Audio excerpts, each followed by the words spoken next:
And when I got that hug, kissed me on the forehead. On the forehead. Oh my God. I ain't gonna lie. I was like, man, I know I ain't finna kiss this man. Like, I was like, seriously. I was getting ready to walk in, and I'm the one like, can I have another hug? You showed Thirsty. Show ass for another one. Listen, I hadn't had a hug in so long. Like, Oh. it's your girl, Soph. And it's your boy Tommy Wilson Jr. And this is the We Said Some podcast. Where we sum everything up. And we'll. And will.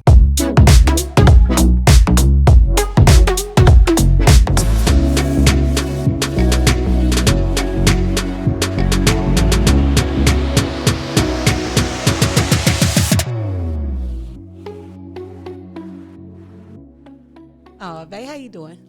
I'm doing wonderful. Very, very nervous, but I'm good. I'm nervous too. Welcome to 2025. Welcome, babe. We doing something new, so we could be nervous, and our audience can know we really nervous. But this is good. Yeah, because I'm an introvert. Very, very nervous. This is, a mic in front of me, cameras. This is something very different because I'm just not in front of a lot of people like that. Right, but you're doing good. So they'll give us some grace. They see this video because this is what they've been asking for, and we made them wait 2 years. A lot of them came to our wedding. Like, we did a virtual wedding, so they all came. Like, so shout out to y'all for coming to the wedding. Thank you.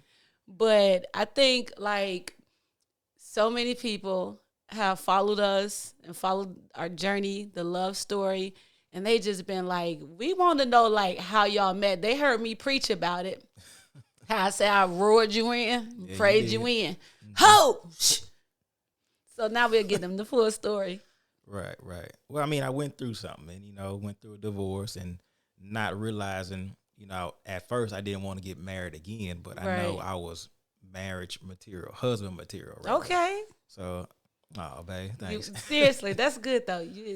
So, I mean, I know I wanted to, but at time, when you're going through something like that, have been through something of 21 and a half years, it's a lot of heartache. You had to go seek therapy, and then at young kids, well, they was older.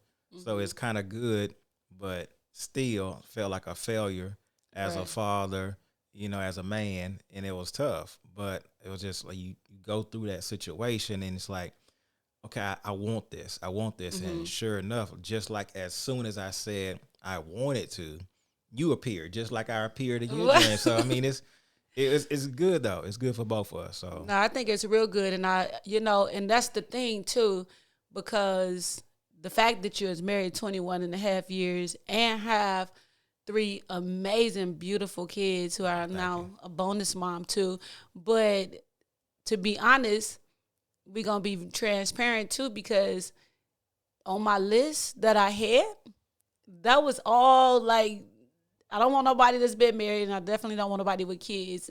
But when you over 42, you definitely going to, have to make some exceptions. But, yeah, we're going to talk about how, because you said I just appeared. You just appeared, too. Right. So funny note is just like when you said the things that you were saying, all I can hear is back then it would have been pop the balloon. You know what? We should have had to pop the balloon because I would have been. That's good because I would have popped you. Yeah. Mm-hmm. And not knowing the value. But God. Thank you, Jesus. He looked out. But, but you were saying you went through some stuff in 21. Right. 2021, you were going through.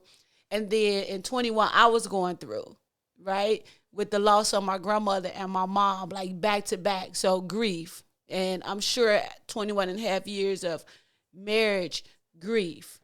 So we both were grieving at the same time, had experienced a loss. And I think that it was literally ordained and orchestrated by God to allow us to find each other. So we can get deep right there, but then we could get to the part of like how we met, like how did it all like? Yeah, And during that time, grief too as well. But I just for someone who's going through something, I was going through a divorce and facing pneumonia and COVID at the same time. Wow. So a lot of people don't know that part. So that was tough. You know what I mean? I was at my lowest in my life. So you was like rock bottom. Yeah, I was beyond rock bottom. Jesus. I mean, because in the hospital, a lot of people don't know. That means I was in the hospital 5 days with COVID and pneumonia. Wow. So, and that was a time when COVID was high. That's all you was hearing about was deaths. And I'm in the hospital. I'm like, man. I only believe in God. Of course I did, but at the same time, you thinking, okay, should I face reality? I may not get out of here. I mean, it crossed my mind. I'm so glad you made it because I really needed you. You know what I mean? And I'm glad I got you. But like you said something to me when we first met. You was like, I was careful. Like I just wasn't just meet somebody and boom, you're gonna be married. But I do want to share the dream and then like how I dreamed the scenario. And people have heard it on social media, but those who haven't, like I dreamed and I had received multiple prophecies that I'm gonna get married. And I thought people was just saying that because I'm single, I'm a woman of God. And that's the only thing. Like, woman of God, I see your husband come. I used to be like, man, forget that. Like, nah, I just didn't want to receive it, right. And I think I didn't want to receive it because I also feel like that was still, because of the wait was so long, they want to be disappointed, And so to make a long story short, I had received the prophetic word and finally I had said, oh, I received that.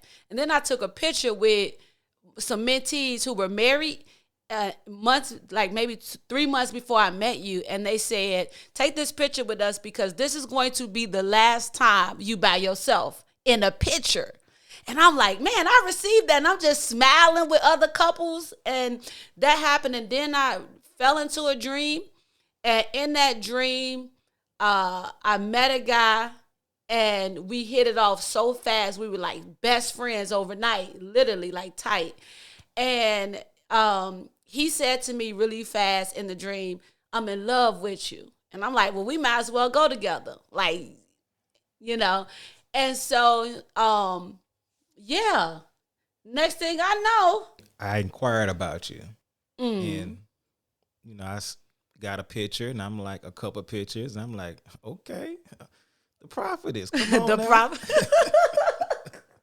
Because that's all I knew you by. Right. You know what I mean? I know you as a preacher. I didn't know Sophia, and that's why it's a true love story when you get to know Sophia. Most people only know what they see on social media as the prophetess and, for sure, ambassador, the comeback kid, and all that good stuff. And I Come on, that bio. Verified artist. Jesus. I mean, you are. You may put it all out there, but it was just amazing to get to know you as an individual and not just per se the celebrity as people see. That's all they think of. They don't know.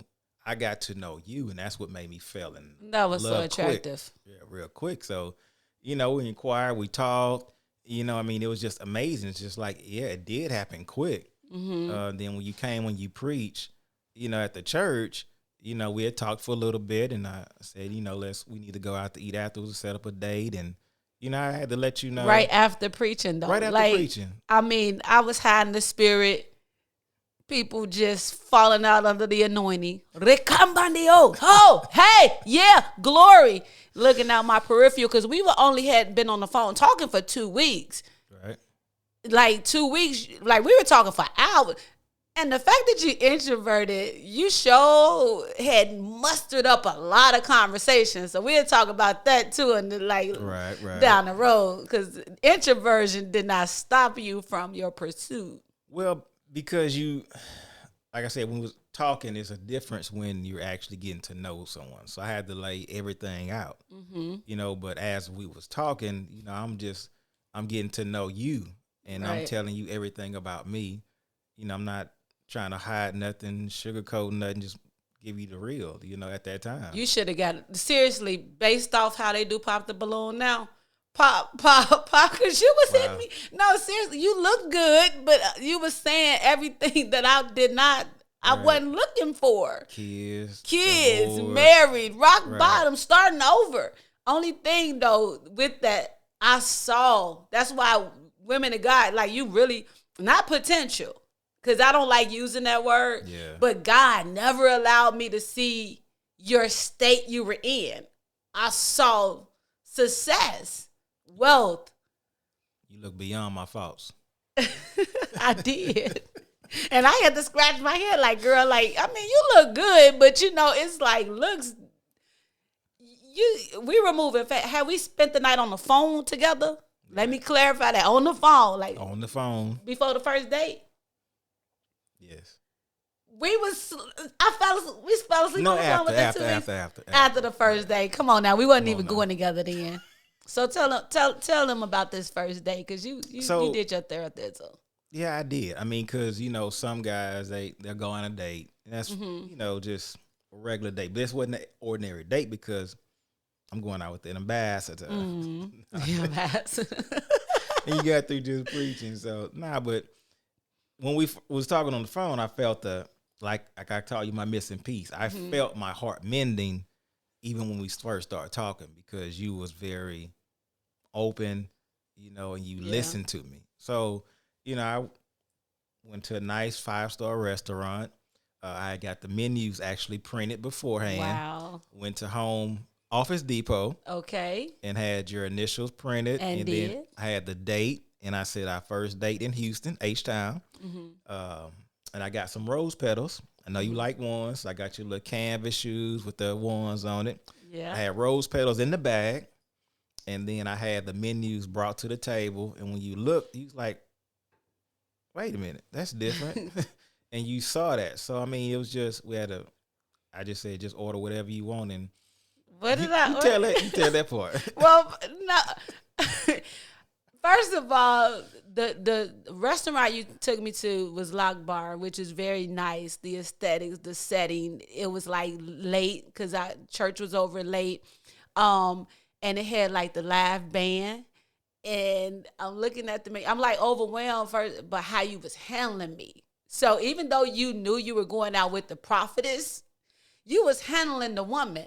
Right. You handled the woman that I forgot I was the prophetess. Right. I had to leave the prophet out. You know, let the prophetess out. You know, you didn't even let the prophetess hardly get in the truck good. Like you had already moved into the woman because you had the jazz playing. I did. And you did the swivel swirl that. Come on now, the swivel. Godly, yes, the swivel swirl, which. You know, do it. Hey, come on now. But you did the swivel swirl at that time. And I'm blown away by how you was handling me, so gentle but also firm in your masculinity. And I'm like, oh, yeah, this dude got it. And so when we get to the restaurant, how you opened the door, you walked me in, and how you had everything planned out and prepared, it literally blew me away because I had never been treated like that. And I knew like, oh, wow, you're very intentional and serious. And so when it was time to order the food, I'm looking at the menu like everything a la carte. I couldn't think of what to get. So I ordered a whole chicken. We ate good that night. Well, you ate a little, but then when you took something to go. Man, I took it to go. I ate very petite. And I'll never forget those little hush puppies things. I wanted like 3 of them, but I was like, nah, I can't overeat like in front of him. Not yet. Man, when I got that food to the hotel, I smashed. But that after the whole day, we was looking at each other. We were vibing. Right. It was very good. I felt it like, oh my God. And then when you're taking me back to the, drop me off at the hotel, the hand holding and jazz as the train came and the train delayed and all of that. Gave us more time to talk. And yeah, I thought it was I just really was like, oh yeah, I like them. But we still hadn't said anything about going together. When you dropped me off at the hotel, okay, I did have someone come out to make sure, because I didn't want my good to be evil spoken of. Absolutely. Okay, so women of God, make sure you put those parameters in place. And when I got that hug, kissed me on the forehead. On the forehead. Oh my God. I ain't gonna lie. I was like, man, I know I ain't finna kiss this man. Like, I was like, seriously. I'm just being honest. Like, it was like we was looking, like, I'm like, no. You did the forehead. And then I was getting ready to walk in, and I'm the one like, can I have another hug? You showed Thirsty. You showed ass for another one. Listen, I hadn't had a hug in so long. Like, Oh. I felt the vibes. So, but you protected me as well. Like, you were such a gentleman, and you allowed me to be vulnerable and allowed me to be the woman. And you kept me safe, which I think is phenomenal. And so the very next day, before we wrap up this, and we want to lead them, that very next day, we saw prophecy unfold because I had just got through preaching. You called me. I did. I called you, and I was stuck the whole night, just like remembering what we had at the table, how we talked, we looked at each other, we enjoyed each other. You know, I know I felt it. You know, I just had to say it, and I said those words. What you was like, I feel like I don't want you to think I'm moving fast. Right. I'm like, what? Just say it. And my heart beating. I'm like, oh my God. And I just said I love you. And before I knew it, I said, we might as well go together. And immediately it was like all of heaven had confirmed that what was dreamt had came to pass. So I knew that was my evidence, that you was my man. Right. But you know we was going to be moving that fast, though. Quick, fast, in a hurry. Yeah, so that was our first date. It was special. You were very intentional. And a lot of people always want to know, like, how do a woman of God date and allow themselves to still be anointed and be powerful and be careful, but still be a woman? Mm-hmm. I think that you will know because that guy will make you feel like it's okay to relax because he will protect you and keep you safe. Right. So it's about being you, being yourself and not trying to pretend and just try to for the gram and all that. No, just enjoy the moment. And that's what we just enjoyed you. Like I said, I mean, I got to know Sophia.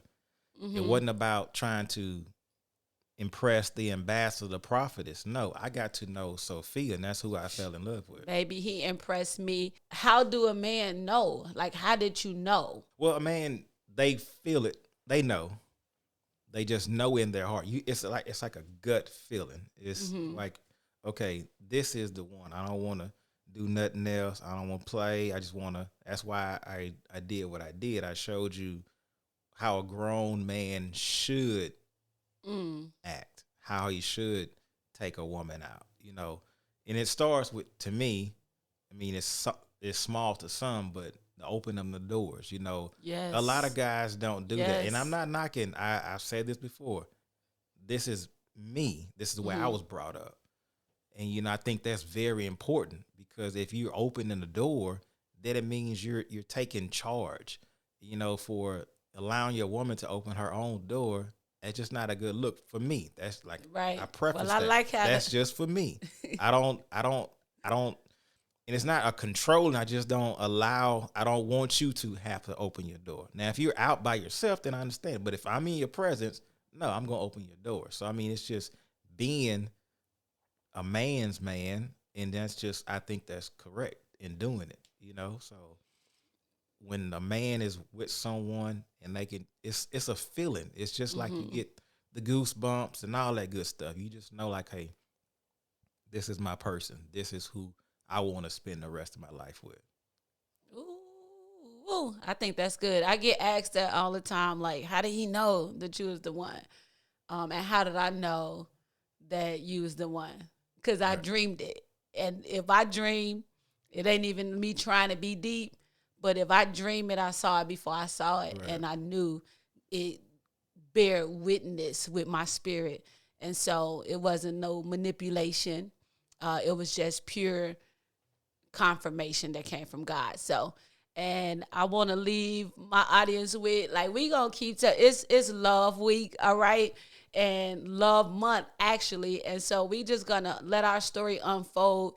That it would be encouragement to you all to trust the process, to trust God in the journey, and and just really be inspired by our story as we just share our vulnerability and our transparency. So, as y'all can see, we probably don't really know how to wrap up part one, and we willing to let y'all see that we just learning this thing. And we Babe, are. do you want to say any closing words? Just, it's so much to unravel, but it's just They really got to come back next week. Yeah, they got to. I mean, come back next week. Now, it's just so much, for what we went through, but people are seeing the reward. Yeah. They see us, but they don't know what we went through. Wow. So it's the going through part that people don't understand to where we are right now. Because once you go through, you're gonna get to. Okay. See, that's the key. So, and but you said something earlier too when you said you took the picture. Yeah. They saw you in advance ahead of time with someone. So they spoke it, but you acted upon it and you believed it. So I always say words have power. Be careful what you say. Yes. So I just want to say, listen, your life can change. Don't worry about what you're going through right now. The through part is just that. But when you get to, that's it right good. there. That's good. All right, well, we said something. We definitely did. We said something. And we summed it up. And we'll see y'all next week.